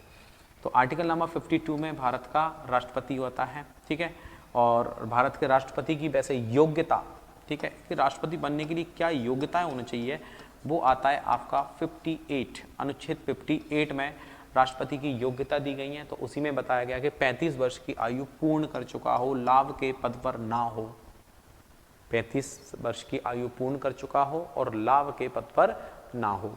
पर प्रधानमंत्री के लिए जो न्यूनतम आयु होती है, प्रधानमंत्री बनने के लिए जो न्यूनतम आयु होती है वो होती है 25 वर्ष, क्योंकि लोकसभा में बहुमत दल का जो नेता होता है वो प्रधानमंत्री होता है, और लोकसभा के अंदर जो सांसद है, तो सांसद के लिए न्यूनतम आयु 25 वर्ष होती है, तो स्वाभाविक है 25 ईयर होगा। कई बार स्टूडेंट को ये 30 लगता है, पर प्रधानमंत्री बनने के लिए 25 वर्ष की आयु सफिशिएंट है, ठीक है। तो इसको आप याद रखेंगे, क्योंकि इसमें पूछा है कि बनने के लिए कितनी उम्र से कम नहीं होना चाहिए, 35 से कम नहीं होना चाहिए, 35 से कम होगा तो नहीं बनेगा। पानी के शुद्धिकरण की कौन सी पद्धति है जिसमें कीटाणुओं को ये नहीं मारते? अगर पानी को शुद्ध कर रहे हो, प्यूरिफाई कर रहे हो, तो कौन सी पद्धति होगी? तो क्या होता है, ये क्वेश्चन थोड़ा अच्छा है, कीटाणुओं को नहीं मारती। अब स्टूडेंट का दिमाग जाएगा जल्दी से, अरे यार उबालना हो सकता है, अरे यार छानना हो सकता है, आसवन हो सकता है, क्लोरीन। वैसे इसका सही आंसर है छानना, ठीक है। अगर हम पानी को केवल छान रहे हैं तो उससे केवल कचरे को अलग कर रहे हैं, उसके अंदर जो कीटाणु हैं उसको अलग नहीं कर रहे हैं। तो कहने का मतलब जो कीटाणु हैं, अगर वो कीटाणु अलग नहीं हो रहे तो स्वाभाविक आप समझ सकते हो छानने से उसके कीटाणु अलग नहीं होंगे। हाँ, उबालने से कीटाणु नष्ट हो जाएंगे। प्रभाजी आश्वन के डिस्टिलाइजेशन कर दो, उससे भी क्लोरीनीकरण कर दो, उससे भी शुद्ध हो जाएगा। लेकिन इसका जो सही आंसर होगा, वो सही आंसर क्या होगा? छानना। यानी छानने से पानी के कीटाणु नहीं मरेंगे। अगर वो कचरा साफ हो सकता है पर कीटाणु उसके साफ नहीं होंगे, ठीक है। तो एक लॉजिकल क्वेश्चन है, आप जल्दी में क्या आंसर दे सकते हो, इस हिसाब से वो बनाया था। नेक्स्ट क्वेश्चन दिया हुआ है इसमें कि वह सर्वाधिक सुविधापूर्ण दूरी जिस पर कोई व्यक्ति सामान्य आंखों से पढ़ सकता है। देखिए, इंसान की जो आंखें होती हैं उनकी न्यूनतम देखने की जो सीमा होती है वो होती है बेटा 25 सेंटीमीटर, जो इसका आंसर है। इसका जो आंसर है वो क्या है? 25 सेंटीमीटर है। दूसरा, अगर इसमें बोले अधिकतम, बोले इंसान अधिकतम कितना देख सकता है, तो अधिकतम इंसान की देखने की सीमा होती है बेटा अनंत। अनंत होती है उसकी दूरस्थ, कितनी दूर तक हम देख सकते हैं? बोले अनंत दूरी तक देख सकते हैं। बोले अनंत दूरी तक कैसे देख सकते हैं? आपको चंद्रमा दिखाई देता है, आपको सूरज दिखाई देता है, आपको तारे दिखाई देते हैं, तो स्वाभाविक है डिस्टेंस कितनी भी हो हमें दूर तक देखेगा, बस वो चीज़ आकार में बड़ी होनी चाहिए, हमें कितनी भी दूर की चीज़ें दिखाई दे सकती हैं। तो दूरी की बात करें तो अनंत दूरी तक बोलते हैं, और न्यूनतम की बात करें तो 25 सेंटीमीटर बोलते हैं। क्योंकि अगर आप ऐसे हाथ रखोगे, सामने आपके हाथ की हथेलियों की जो लाइनें हैं वो दिखेंगी, पर धीरे धीरे धीरे धीरे आप जब अपनी आंखों के पास में लेके आओगे तो एक कंडीशन ऐसी होगी कि वो हथेली की जो रेखा है वो आपको धुंधली दिखने लगेंगी। तो धुंधली दिखने लगेंगी यानी कि ये न्यूनतम हो गया, लगभग 25 सेंटीमीटर की दूरी जो होगी वहाँ तक हम देख सकते हैं। उससे कम अगर जाते हैं तो ऐसा साइंस में बताया जाता है, फिजिक्स में बताया जाता है, ठीक है। तो न्यूनतम 25 सेंटीमीटर है, अधिकतम कैसी होगी? अनंत होगी, ठीक है। नेक्स्ट क्वेश्चन देखते हैं। फलों के रस में मिलाए जाने वाले खमीर में होने वाले अवायवीय श्वसन में शर्करा किस रासायनिक पदार्थ में बदल जाता है। यानी कि जो शर्करा है वो फलों के रस में मिलाए जाने खमीर में होने वाले आवासीय श्वसन में शर्करा जो है वो शुगर जो है वो किस में कन्वर्ट हो जाती है, साइट्रिक एसिड में, फॉर्मिक एसिड में, लैक्टिक एसिड में या एल्कोहल में। तो जल्दी से आप इसका आंसर दे सकते हैं बेटा, दिमाग लगाओ थोड़ा सा। ठीक है, तो इसका जो आंसर होगा वो होगा आपका एल्कोहल। ठीक है, साइट्रिक एसिड खट्टे पदार्थों में पाया जाता है। फार्मिक एसिड जो होता है ये फार्मिक एसिड चींटी, ठीक है, जो चींटी होती हैं उनमें पाया जाता है फार्मिक एसिड। लाल चींटी जहाँ तक होती है उनमें फार्मिक एसिड पाया जाता है। लैक्टिक एसिड जो है, लैक्टिक एसिड की अपन बात करें तो ये लैक्टिक एसिड हमारी मांसपेशियों में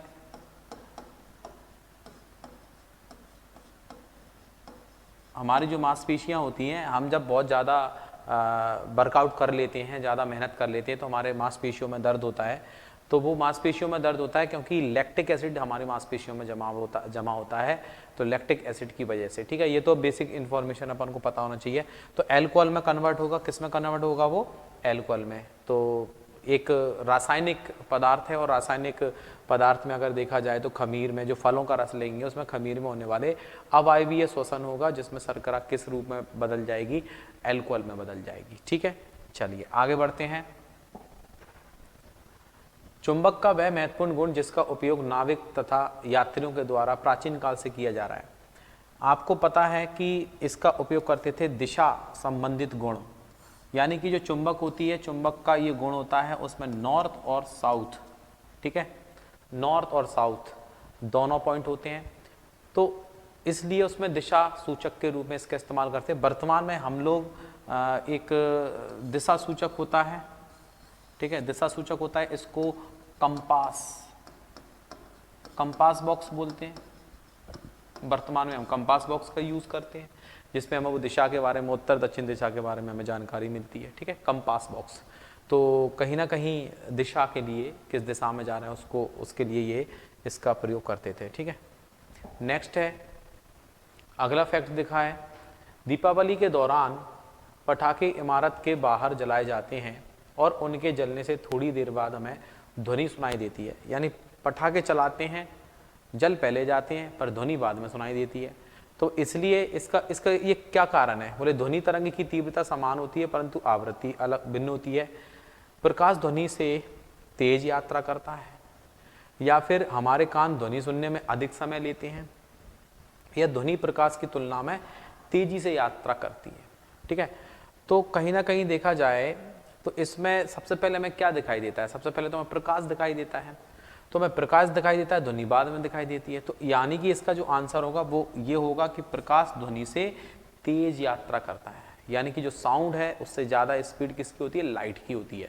तो प्रकाश ध्वनि से तेज यात्रा करता है, इसलिए हमें पहले प्रकाश दिखाई देता है और फिर बाद में हमें उसकी आवाज़ सुनाई देती है। ठीक है, तो इसको भी अपन थोड़ा सा एक लॉजिकल क्वेश्चन है, हालांकि ये वैसे बुक में ऐसा नहीं मिलता, लेकिन एक रीज़न है कि प्रकाश जो है वो ध्वनि से तेज यात्रा करता है। ठीक है, इसलिए प्रकाश पहले दिखाई देता है और ध्वनि हमें बाद में सुनाई देती है।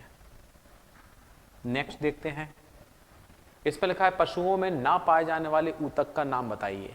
वसीय ऊतक है, विभज्य ऊतक है, पार्श्व तंतु है या संयोजी। तो ये होता है मेरिस्टेमेटिक टिश्यू, जिसमें ये जहां तक है ये वनस्पति में पाया जाता है,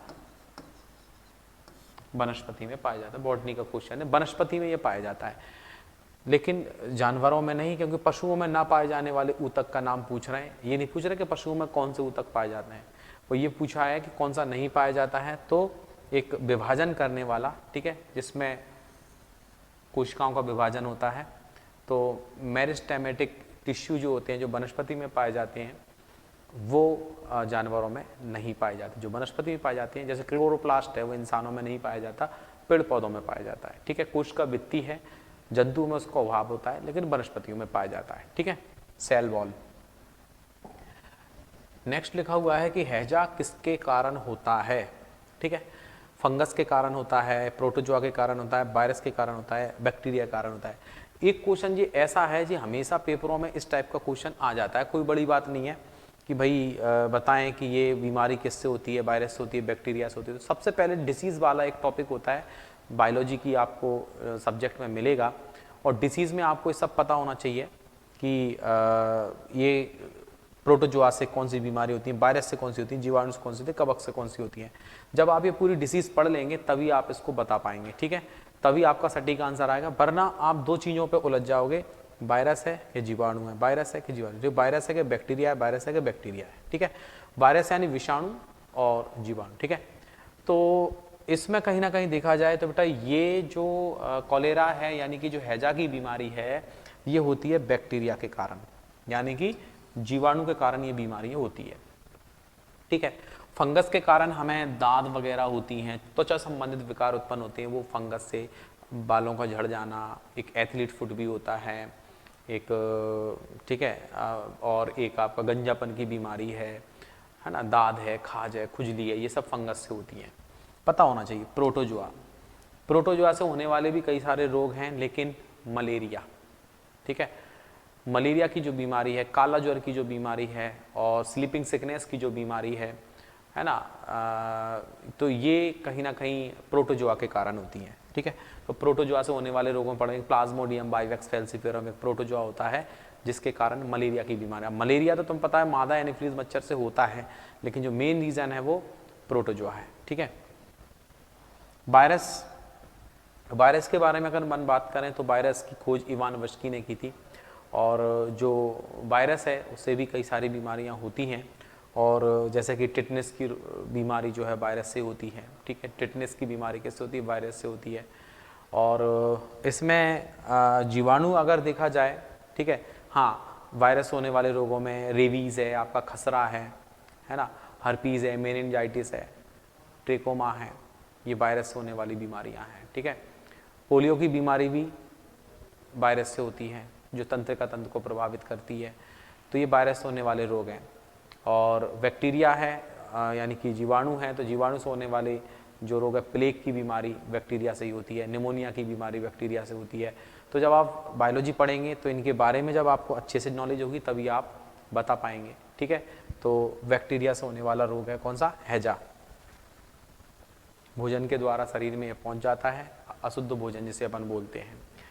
अगला लिखा हुआ है, जब सोडियम क्लोरीन के साथ अभिक्रिया करता है तो सोडियम क्लोराइड का निर्माण होता है। इस अभिक्रिया में क्या होता है, इस अभिक्रिया में एक विनिमय नहीं होता है, इसमें अपघटित होता है, ये विकसित होता है या अपशोषित होता है। तो ये क्लोरीन जो है, क्लोरीन किस में कन्वर्ट हो रहा है, क्लोराइड में कन्वर्ट हो रहा है, ठीक है। क्लोरीन जो है वो क्लोराइड में कन्वर्ट हो रहा है, तो स्वाभाविक है ये क्या हो रहा है, विकसित हो रहा है, इवोल्व बोलेंगे इसको, विकसित बोलेंगे। क्लोरीन से किस में कन्वर्ट हो गया, क्लोराइड में कन्वर्ट हो गया, इसलिए इसको हम विकसित बोलेंगे, ना कि अपघटित बोलेंगे, ना कि अवशोषित बोलेंगे, ना कि विनिमय। विनिमय का मतलब होता है एक्सचेंज हो जाना, बदल जाना, कि बदल रहा है कि ना विकसित हो रहा है, मतलब बदल रहा है कि अपघटित हो रहा है या फिर अवशोषित हो रहा है, तो इसको अपन बोलेंगे विकसित होना है, ठीक है। तो एक रासायनिक अभिक्रिया है, केमिस्ट्री में आपको ये चीज़ पढ़ने को मिलती है, साइंस के अंदर। ब्रॉयलर चिकन का भरण होता है, भरण क्या है, ठीक है। तो ब्रॉयलर चिकन को स्टॉक करके रखते हैं, बेचते हैं, क्यों, क्योंकि ये ब्रॉयलर चिकन जो होता है विटामिन से भरपूर संपूरक के साथ पर्याप्त मात्रा में वसा, पर्याप्त कार्बोहाइड्रेट से भी भरपूर प्रोटीन होता है, या मिश्र खाद्यान्न की उच्च मात्रा है, प्रोटीन में वसा से भरे हुए घटक हैं, या विटामिन से भरपूर संपूरक भोजन है। तो ये जो होते हैं ये कहीं ना कहीं भरपूर संपूरक के साथ पर्याप्त मात्रा में वसा, पर्याप्त कार्बोहाइड्रेट और भरपूर प्रोटीन, वसा है, कार्बोहाइड्रेट है, प्रोटीन होता है, इसलिए लोग इसका सेवन भी करते हैं और इसका ब्रॉयलर चिकन का भरण भी करते हैं, उसको स्टोर करके रखते हैं, ठीक है। तो ये कहीं ना कहीं इसके बारे में पूछा गया है। तो नेक्स्ट देखते हैं, चार कक्षित हृदय वाले, ठीक है। हृदय के, इसके हृदय में चार कक्ष होते हैं, तो ये कौन सा सरीसृप है, रेप्टाइल है जिसके हृदय में चार कक्ष होते हैं। तो दिया हुआ है कि भाई वेरनस है, छिपकली है, गिरगिट है या फिर मगरमच्छ। इसका सही आंसर होगा मगरमच्छ, क्योंकि मगरमच्छ जो होता है एक उभयचर होता है, यानी कि ये जल में भी रह सकता है और थल में भी रह सकता है, ठीक है। तो कहीं ना कहीं इसके हृदय में कितने कक्ष होते हैं, चार कक्ष होते हैं। जैसे मेढक है, मेढक भी एक उभयचर है, एम्फीबियंस जिसे अपन बोलते हैं, जो जल में भी रह सकता है, थल में। कछुआ है, वो भी उभयचर है, जल में भी थल में भी, तो इसलिए इसके हृदय में चार कक्ष होंगे। तो ये थोड़ा इन तीनों में, चारों में सबसे डिफरेंट यही दिख रहा है, ठीक है। वेरनस अलग चीज़ हो गई, चिपकली अलग, गिरगिट अलग, पर मगरमच्छ इसका आंसर है कि मगरमच्छ के हृदय में 4 कक्ष होते हैं, 4 चैम्बर्स होते हैं। जैसे मनुष्य के हृदय में 4 चैम्बर्स होते हैं, दायां अलिंद दायां वायां अलिंद वायां, ठीक है। इसी तरीके से इसके हृदय में 4 कक्ष होते हैं, ठीक है। नेक्स्ट क्वेश्चन दिया हुआ है, हृदय, धमनियां तथा सिराएं एक साथ कार्य करते हैं, एक संगठन किस स्तर का उदाहरण है, ठीक है। मतलब ये जो काम करते हैं, एक साथ काम करते हैं, इनका जो संगठन है वो किस स्तर का उदाहरण है। ये किसी ऊतक के रूप में काम करते हैं, ये अंग प्रणाली में काम करते हैं, ये सेल के रूप में काम करते हैं, या एक अंग के रूप में काम करते हैं। तो ये क्या है, धमनी और शिराएं। थोड़ा सा सोच विचार करके आप इसका आंसर दे सकते हैं।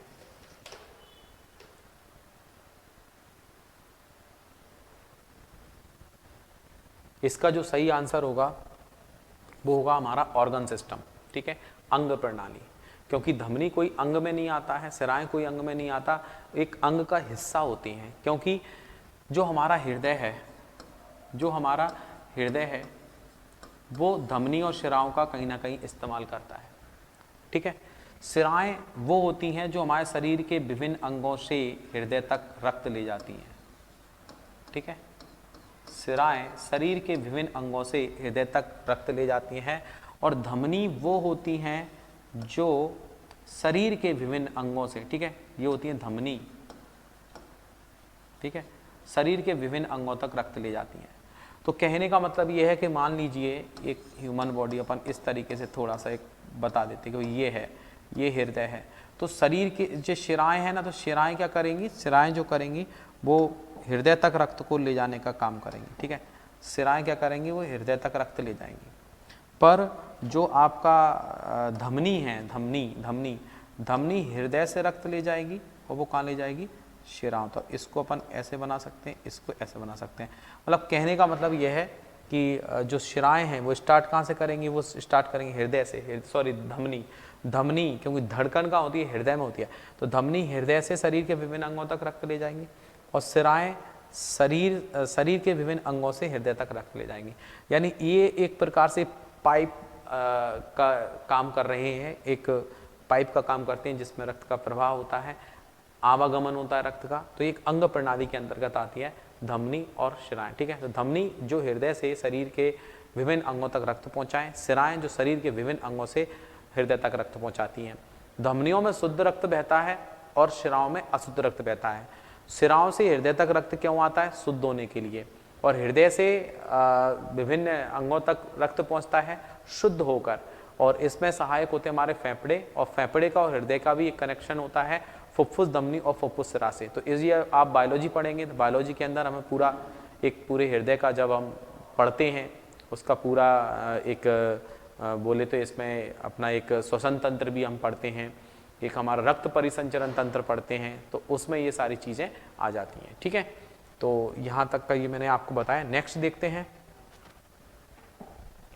नेक्स्ट लिखा हुआ है इसमें कि एड्स के द्वारा संचारित नहीं हो सकता, ठीक है। लैंगिक संपर्क, गले लगाना, स्तन्य आहार या रक्तदान। तो ये कहीं ना कहीं इसमें 4 ऑप्शन दिए गए। पहली बार तो इसके बारे में हमें नॉलेज होनी चाहिए। लगाए दिमाग क्या हो सकता है,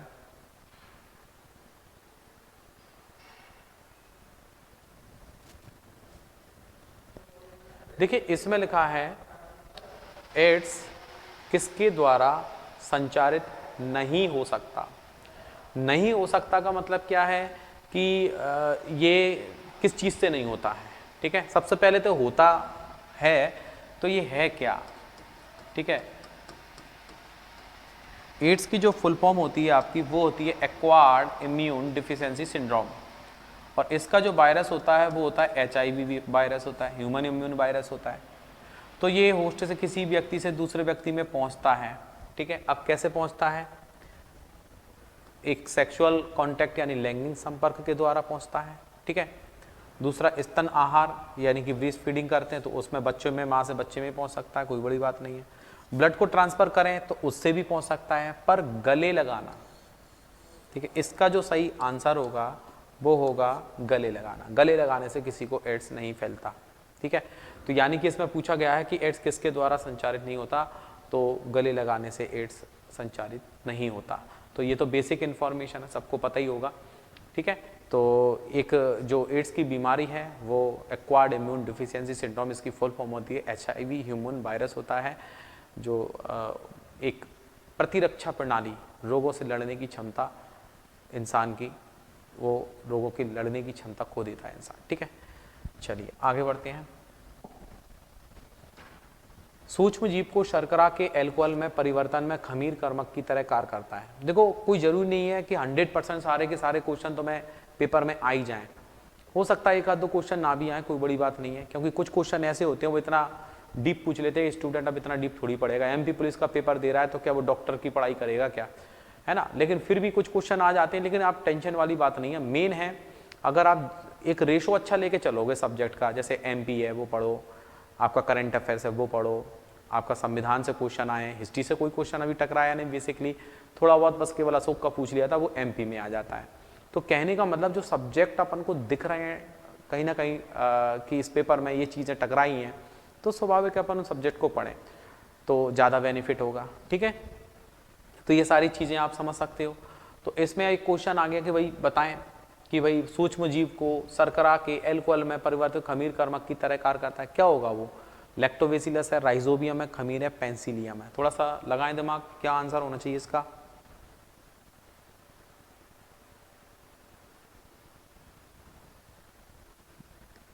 अब ये क्वेश्चन ऐसा है कि इससे पहले ये क्वेश्चन दिया था, उसको पलट के इधर दे दिया उसने। एक क्वेश्चन आया था ना कि जो फल होते हैं, फलों के रसों में खमीर को मिला के रख दिया जाता है तो उसके बाद में क्या होता है, क्या बनता है, तो उसका आंसर क्या था? एल्कोहल। अब यहां पर उल्टा दे दिया कि सूक्ष्म जीव को शर्करा के एल्कोहल में परिवर्तन में खमीर कर्मक की तरह कार्य करता है। तो भैया क्या राइजोबियम है, खमीर, तो जो इसका जो आंसर होगा वो क्या होगा? खमीर, क्योंकि यहाँ पर ना तो लैक्टोबैसिलस है ना राइजोबियम है। राइजोबियम फलीदार पौधों की जड़ों में पाया जाता है, नाइट्रोजन का फिक्सेशन करता है। पेंसिलियम जो एंटीबायोटिक्स होता है जी, तो हटाओ, इसको वैसे भी हटा सकते हो 2 पॉइंट को।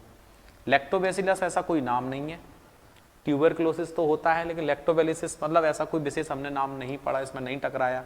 इसका जो सही आंसर होगा ईस्ट यानी कि खमीर होगा, जो कि सूक्ष्म जीव को शर्करा के अल्कोहल में परिवर्तन में खमीर कर्मक की तरह कार्य करता है। तो वो खमीर है वो जो कर्मक की तरह कार्य करता है, ठीक है। यहां तक का क्लियर हुआ? तो देखिए आज मैंने जो भी क्वेश्चंस कराए हैं ये सभी क्वेश्चन आपके 9 अगस्त 2017 सुबह 9 बजे जो पेपर हुआ था MP पुलिस का, उसमें सारे क्वेश्चन आए थे, ठीक है। मेरी तरफ से कोशिश है कि आपको सारे क्वेश्चंस ऐसे एक्सप्लेन कर दूं तो कुछ ना कुछ आपको मिले, ठीक है। पर वो तभी मेरा मन करेगा कि मैं आगे भी ऐसे ही हर एक पेपर का वीडियो बना के आपको दूं जब आपका मेरे को फीडबैक मिलेगा। तो आपका फीडबैक तब मिलेगा जब आप वीडियोज़ को लाइक करेंगे, ज़्यादा से ज़्यादा लाइक करेंगे, और अपना कमेंट सेक्शन में आप सुझाव भी दे सकते हैं जो भी हो। मैं कहीं ना कहीं इन क्वेश्चंस को इसलिए आपको शेयर कर रहा हूँ, इसलिए आपको करा रहा हूँ कि आपको ये पता चले कि इसमें क्या आने वाला है आगे जाके, ठीक है। बाकी का आपकी तैयारी आपके आते आपने कितना पढ़ा है, लेकिन फिर भी अगर आप तैयारी करने के इच्छुक हैं और आप चाहते हैं कि MP पुलिस में आप बहुत अच्छा प्रदर्शन करें, तो उसके लिए हमारा एक टारगेट बैच 20 नवंबर को बनेगा, जो ऑनलाइन और ऑफलाइन दोनों तरह का होगा। तो उसमें जो भी स्टूडेंट जुड़ना चाहें जुड़ सकते हैं। बाकी का आपके सामने ये सारी चीज़ें दिख ही रही हैं, आप इससे अपनी तैयारी को और अच्छा करें, ठीक है। ईश्वर ने चाहा अगर आप ऐसी एक लगन से पढ़ते रहेंगे तो आप ज़रूर कामयाब होंगे, और हमारी कोशिश भी यही है कि आप कामयाब हो, क्योंकि आपकी कामयाबी में हमारी कामयाबी है, ठीक है। तो मिलते हैं नेक्स्ट वीडियो में। ओके, बहुत बहुत धन्यवाद, शुक्रिया, जय हिंद।